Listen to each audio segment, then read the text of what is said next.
সামনেই রয়েছে রাজ্যের ত্রিস্তরীয় নির্বাচন অর্থাৎ পঞ্চায়েত নির্বাচন, আর তারই মধ্যে এবার দিল্লি থেকে নির্দেশ রাজ্যে। কি সেই নির্দেশ?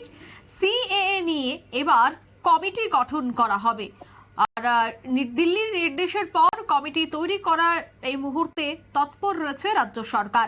দিল্লিতে নতুন সরকার প্রতিষ্ঠা হওয়ার পরই সিএ নিয়ে রাজ্যে কাজ শুরু হওয়ার জোরালো সম্ভাবনা। সেই বিষয়ে বিস্তারিত জানবো। টেলিফোন লাইনে রয়েছে নিউজ ভ্যানগার্ড প্রতিনিধি সুপ্রীতি মুখার্জি। সুপ্রীতি, সিএ নিয়ে এম্পাওয়ার কমিটি গঠন করার এই মুহূর্তে সিদ্ধান্ত নিয়েছে দিল্লি, যার নির্দেশ এই মুহূর্তে রাজ্যে এসে পৌঁছেছে। তুমি কি জানতে পারছো কিভাবে সেই কমিটি গঠন করা হবে?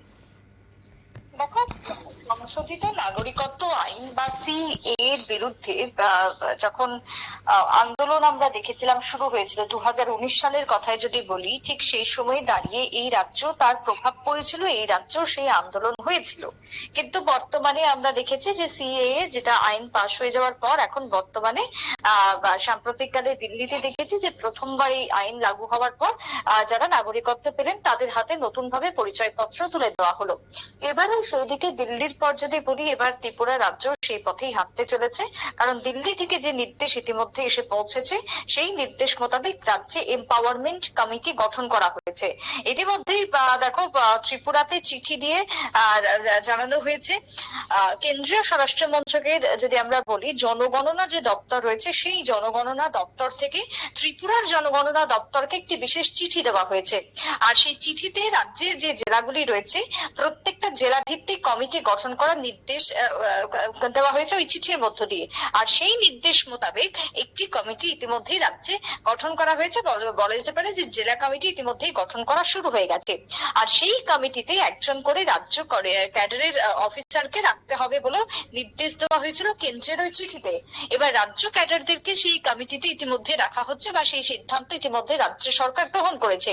রাজ্যের মুখ্যমন্ত্রী ডক্টর মানিক সাহা তিনি একটি সাক্ষাৎকারে জানিয়েও দিয়েছেন যে এই যে সিএএ ইস্যু নিয়ে রাজ্যের যে এম্পাওয়ারমেন্ট কমিটি গঠন করা হয়েছে সেই কমিটি অনুযায়ী কেন্দ্র যেভাবে চলবে বা কেন্দ্রের যা যা সিদ্ধান্ত যে নির্দেশ দেওয়া হবে সেই নির্দেশ মোতাবেক রাজ্য কাজ হবে একইভাবে, সেটাই কিন্তু মুখ্যমন্ত্রী ডক্টর মানিক সাহা একেবারে স্পষ্ট করে দিয়েছেন।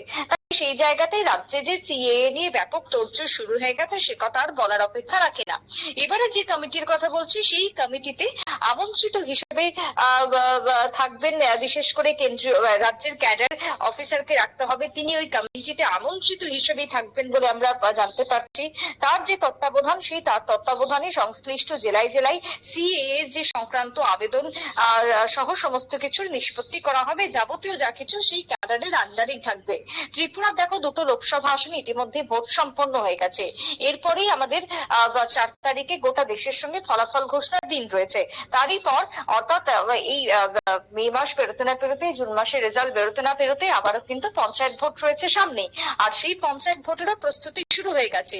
এবার তারই মধ্যে আরেকটা প্রশ্ন হয়ে দাঁড়াচ্ছে এই সিএএ ইস্যুকে ঘিরে যে তিপ্রা মাথা একটা সময় দেখা গিয়েছিল যে এই সিএএ নিয়ে সব থেকে বেশি এই রাজ্যে বিরোধিতা করেছিল।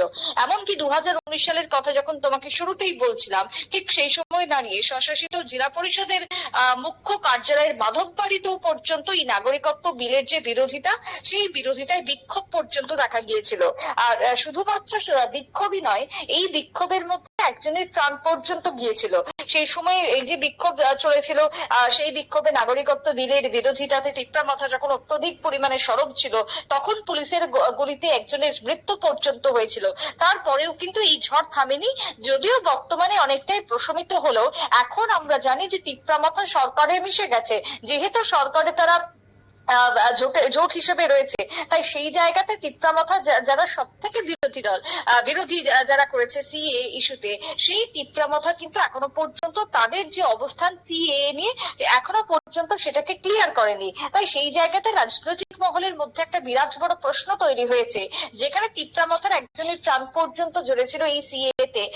সেই তিপ্রা মাথা এবারে যদি মুখ্যমন্ত্রী যেমনটা যেমনটা আশ্বাস বা যেমনটা বক্তব্য, কেন্দ্রের মোতাবেক যেভাবে রাজ্যে সিএ নিয়ে এবার এগোচ্ছে একটু একটু ভাবে, যেভাবে কমিটি গঠন শুরু হয়ে গেছে, জেলা ভিত্তিক কমিটি গঠনের ইতিমধ্যে তৎপরতা লক্ষ্য করা যাচ্ছে, এই পরিস্থিতিতে দাঁড়িয়ে মথা কি করবে? মথা কি তাহলে যেহেতু সরকারে রয়েছে তাহলে কি সবটাই মেনে নিচ্ছে? এই প্রশ্ন এখন ঘুরপাক খাচ্ছে ভোট মরশুমে দাঁড়িয়ে। তবে হ্যাঁ, নাগরিকত্ব সংশোধনী আইন বা সিএএ তে কার্যকর করার জন্য কেন্দ্রীয় স্বরাষ্ট্র মন্ত্রকের অধীনস্থ যে দপ্তর রয়েছে সেই দপ্তর থেকে ত্রিপুরাকে যাবতীয় সময়ে সময়ে নির্দেশ দেওয়া হচ্ছে, ইনফরমেশন দেওয়া হচ্ছে। ত্রিপুরার জনগণনা দপ্তরকে ইতিমধ্যে চিঠি পাঠিয়ে দেওয়া হয়েছে। সেই চিঠি মোতাবেক রাজ্যে কাজ শুরু হয়ে গেছে নাগরিকত্ব সংশোধনী আইন সংক্রান্ত বিষয়, সে কথা কিন্তু এক প্রকার পরিষ্কার। তবে যেহেতু এই নাগরিকত্ব সংশোধনী আইনে নতুন ভাবে সমস্ত কিছু তৈরি, নতুন ভাবে যেহেতু পরিচয়পত্র আবারও পাবেন নাগরিকরা, সেই জায়গাতে এখন দাঁড়িয়ে কতজন আবেদন করে, কতজন সেই জায়গাতে উদ্বাস্তু হিসেবে পরিলক্ষিত হয়, এই বিষয়টা কিন্তু এখন রাজ্যে দেখভাল করা হচ্ছে। সেই দপ্তর এখন একটু একটু করে কাজ এগিয়ে নিয়ে যাচ্ছে, যেমনটা খবর আমাদের কাছে এসে পৌঁছাচ্ছে। অঙ্কিতা, একদমই ধন্যবাদ সুপ্রীতি। অর্থাৎ পঞ্চায়েত ভোটের আগেই রাজ্যে তৈরি হয়েছে সিএ এর একটি বিশেষ কমিটি এবং ইতিমধ্যে এম্পাওয়ার কমিটি গঠন করার সিদ্ধান্ত নেওয়া হচ্ছে। দিল্লি থেকে নির্দেশ রয়েছে এবং সেই নির্দেশ মোতাবেক রাজ্যেও তৎপরতা শুরু হয়ে গেছে। অর্থাৎ দিল্লির নির্দেশের পর কমিটি গঠন করতে বা কমিটি তৈরি করতে এই মুহূর্তে তৎপর রয়েছে রাজ্য সরকার। নিয়ে নিচ্ছে ছোট্ট একটি বিজ্ঞাপন বিরতি, সঙ্গে থাকুন।